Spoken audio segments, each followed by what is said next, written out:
Glad you're here. Appreciate you. First question, anybody got one? Coach, what's it like just trying to blend veterans like Santi and Josiah in with so many new faces, whether they're transfers or freshmen? How much of a challenge is that? You know, I think those guys, Santi and Josiah, have probably made that easy. We got a really good call the other night from one of our parents that said that when Josiah and Santi decided to come back, freshmen, they were concerned. They said it's been the best thing for their son to have those guys be big brothers to him and lead them and show them the way. And the part blending them is not so much them getting along together, because I think we've got a group of guys that really do care about each other. But it's getting the younger guys to understand the urgency of how hard it is to play defense and play the way we want to play. But those guys have been just great mentors for the young guys. But we do have, 4, 5, 6 new guys that are out there at a time that we're trying to get them to understand what it's going to take to win at this level. How much do you anticipate Jonas and Tobe playing on the court together this year, and how much do you anticipate going with 4 guard lineups? You know, I think that will a lot depend on who we're playing and the matchups. Both of those guys, I mean, we do have some different ways we can play. You know, we can play with, Josiah Dalton, Jemiah Mashak at the 4 spot, and because of what they can do there. But Jonas and Tobe gives us a totally different look. And, we haven't had a chance to get JP there. He's got a fractured finger he's been dealing with. It's just, I don't know exactly, but we just know that we're comfortable playing those guys together, but it does give us a different look than when we have a smaller lineup out there. Rick, looking back on the trip to Italy, just how beneficial was that from a team camaraderie standpoint, and are y'all further ahead when y'all started practice last week because of that trip? I think, we're I don't know if we're further ahead from the trip, but I do think the trip was beneficial in the fact that we wanted to build the camaraderie with the new players and let them have a lot of time together doing something different than what's part of our daily, grind, what we do here during the summer. So that part of the trip was really good. I think this time of year, this is a big month for all of us in college basketball, because we know we're all, a month away from starting to compete and trying to get everything going, but knowing that we get time during the summer, we don't want to be tired come March, and so we try to work that. Older guys, I've always thought that older guys don't need a lot, and they can take all you want to give them. Younger guys, they need a lot but can't take it, and physically and mentally, and so that's the part you're trying to blend, and that's where it's important that your older guys help these younger guys understand how to max out and not mistake activity for achievement. And when you're in practice, you gotta go at it. But that's probably this month in some ways is really a rude awakening for, I think, most freshmen, because it's time now that there's longer practices, more practices, and the grind is tough. But again, I really appreciate our guys and what they're doing and what they're going through. But the older guys have, they've been really good mentors for the younger guys. Rick, how's this team different from teams you've had here in the past?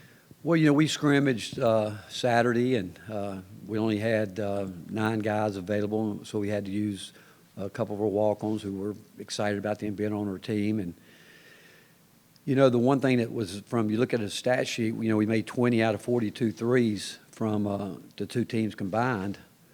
But I really believe that the defense was such that I think I could have got off a couple threes, and I can't even do it anymore. But it's hard. I mean, Cam Carr told me he's never been so tired in his life playing the first 4 minutes of that scrimmage in terms of the pace of what was playing. And again, there's no subs. So a lot of guys will – and we only win a 32-minute game. That's what we went for 32 minutes.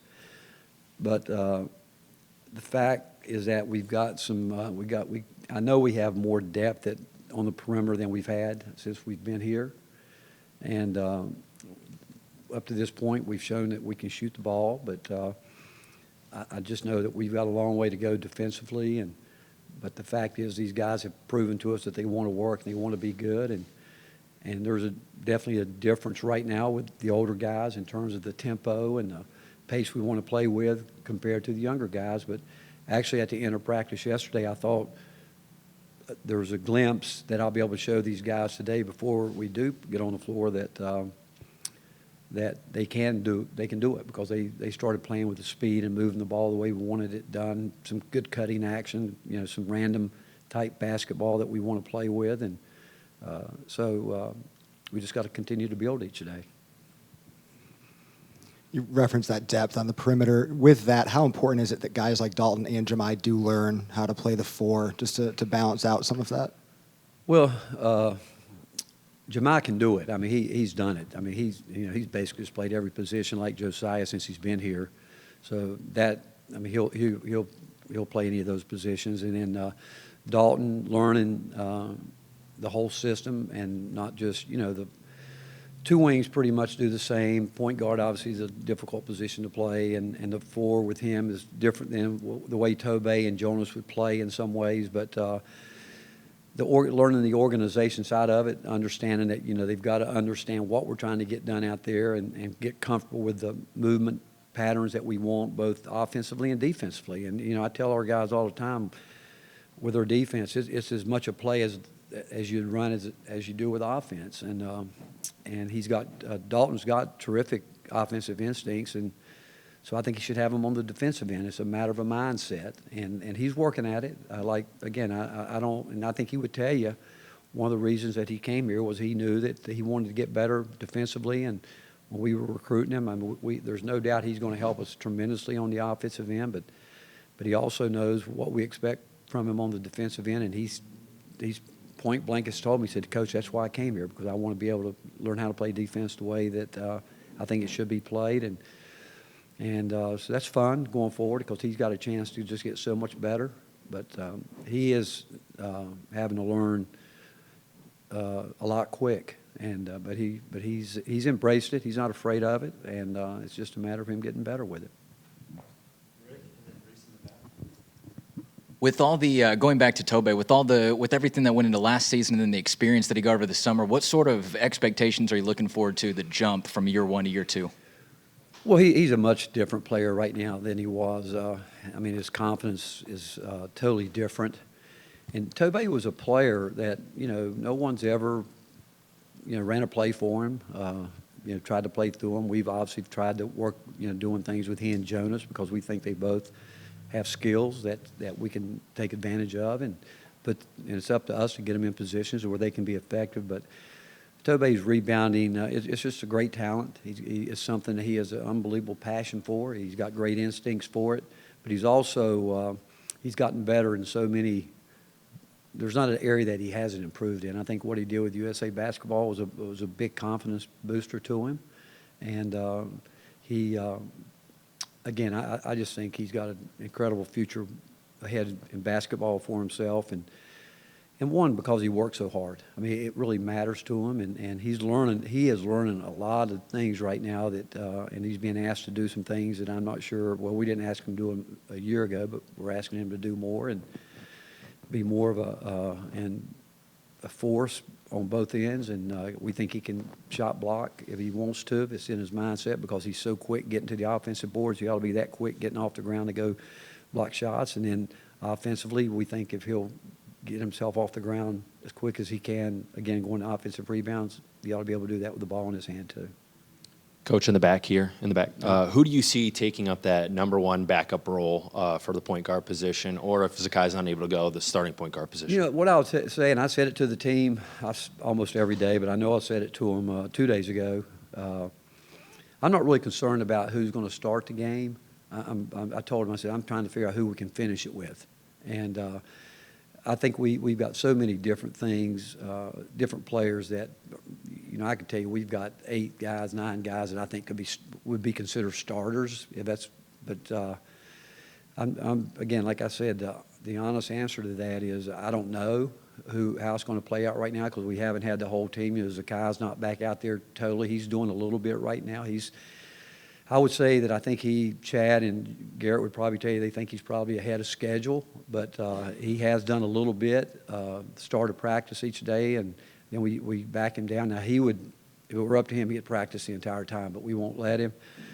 Tobey's been out a couple days with a concussion protocol, and JP hasn't really done much at all since we started here regular season, and DJ's missed the last couple practices just due to the fact that he hasn't lived up to what we want him to do in all facets of the program.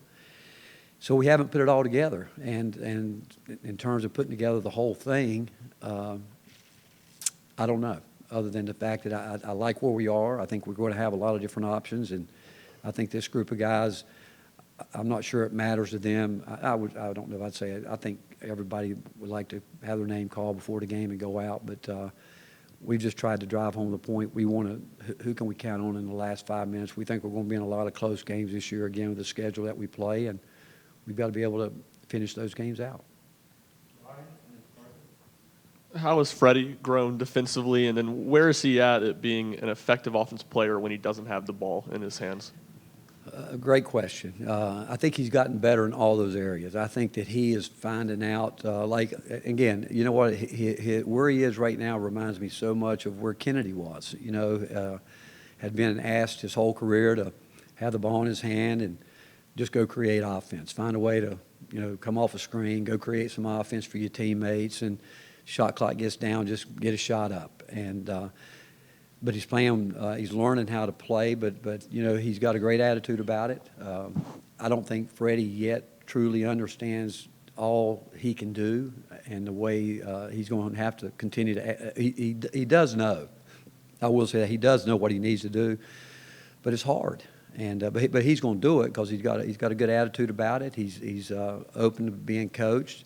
But to me, he's learning how to play a whole different style of basketball. And it's up to us to get him to do what he does well, make sure he understands how that can blend with his teammates and what they need to do, what he needs to do to play well with them, that they want to play with him, he wants to play with them. Defensively, again, he goes through it like most young players. You know, they lay on screens. You know, they don't realize how fast the game is from going from one play to the next play to the next play to the next play. Young guys normally make one play, then stop. Then they get to where they make 2 plays and stop, then 3. So it's a matter of getting a mindset that you've got to play the possession. You've got to end the possession. And he's gotten better with it every day. But, I mean, I would say it not only any of the young guys, certainly, they've got a long way to go to still understand just how hard it is to play the game the way it needs to be played from a cardio standpoint. You know, we talk a lot about cardio toughness. You know, I like to get guys tired and then see if they can play, and it's hard. When you're tired, can you make the right play? Can you make that extra effort play? Those type situations. And there's not one freshman on our team that's not going through that right now, including Freddie and Cam and the rest of the guys. It's just, again, we're playing against there's 4 or 5 guys out there right now that understand that, and you watch the game practice with them or just practice tape, they see it, and the more we show it to them, and I have seen improvement with them every time we show it to them on tape. The next day you see there is a carryover from the film room. Coach, later this month you guys are going to play Michigan State for that game for the Maui relief. What does it mean to you to be able to contribute to helping rebuild that community? Well, I think it's awesome to have the opportunity. I mean, obviously our heart and prayers go out to the families over there that, you know, it's going to be a long comeback for them. And the fact is, you know, Maui, they held on as long as they could, hoping that they could have the tournament there. But with what they're faced with right now, I think with FEMA and everyone over there, it was just really hard to try to put it all together. But the fact is, you know, Maui's been a big part of college basketball for a long time. A lot of great memories and have come out of that tournament. And the fact that they need help, and when it came about and we called Michigan State, there was no doubt in my mind. If you know Tom Izzo, I mean, there was no hesitation. You know, yeah, that's the right thing to do, and they'll sell it out. It'll be a great crowd there. I mean, they have one of the great fan bases in the country, and certainly have great respect for Tom and what he's done through the years, but I think we're both, and the fact we're in it this year, it's just, it's neat that we can play a small part in trying to help that community be built back. Coach, I know you've been doing this a while. Have you had a father-son combination like Justin and Jordan before with staff and player? And what have you found out about Jordan as a player since you got? You know, Rob, I don't think I have really. Maybe a walk-on or something like that, but certainly from a player standpoint, I mean, Justin should be a proud dad, but, you know, he always kind of low-keyed that. But from the time that, I tell the story from the time that Jordan started hanging around here when he first went off to college at U.S. upstate, Spartanburg. He would come to the gym and he'd work out with Jordan Bowden and Lamonte Turner. And I can tell you they all said, Coach, if he ever did want to transfer, we would want him to be in our program. And you know, when he decided it was time that he was going to do that, I think Justin would probably tell you, I was the one that said, we have to have him. You know, it's either him or you decide, you know. Not really, I didn't say that. But the fact is, we knew we wanted him, and I wanted Justin to know that. And I said, you know, we'll recruit him. You don't have to let us recruit him. And Jordan had the opportunity to go to a lot of places. And I think because of it, you know, obviously the love he has for his family, and they're a close-knit family, but he's much more than what we thought. We knew he could shoot the ball. There was no doubt. But he's much more than that. He understands it. And it's going to be fun watching him continue. I mean, I've watched him now. He's competitive. A guy that can score at 3 different levels. A guy that can get a shot off when he has to get it off.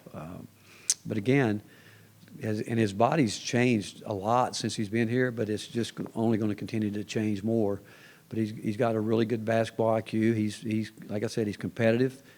Having to do what he has to do every day against the guards he has to play against has been good for him. And we spent pretty much the whole summer playing him at the point. And now because of that, I think that's helped him a lot too, because he can, again, play certainly all 3 perimeter positions. And so we're excited about him. And you know, he's going to be a big part of this team. Rick, how would you assess where Cade Phillips is at right now, and have y'all made a decision on whether he'll redshirt or not? You know, there was no doubt when Cade came that we said from the beginning, we talked to him about he was going to redshirt. And because of JP being out, and Cade didn't get to do anything with us this summer. He wasn't able to play, you know, on the trip over in Italy. And so his first real work was when when school started, and, you know, moving him in through the vitamins. But one thing he has done since he's been here, he has spent a lot of time reconstructing his shot, where, you know, he's gotten much better with that. But to answer your question, I don't know if we can redshirt him, because if you ask Santi and Josiah, they would say we can't, because, I mean, you watch him every day in practice, and I go home and watch the tape. He's productive. You know, I mean, and he might not even score a basket the whole day. I think actually in the scrimmage the other day when we scrimmaged, Tobey didn't scrimmage, and if I'm not mistaken, Cade was our leading rebounder. He had 9 or 10 rebounds, and he gets things done. He's understanding what we want to do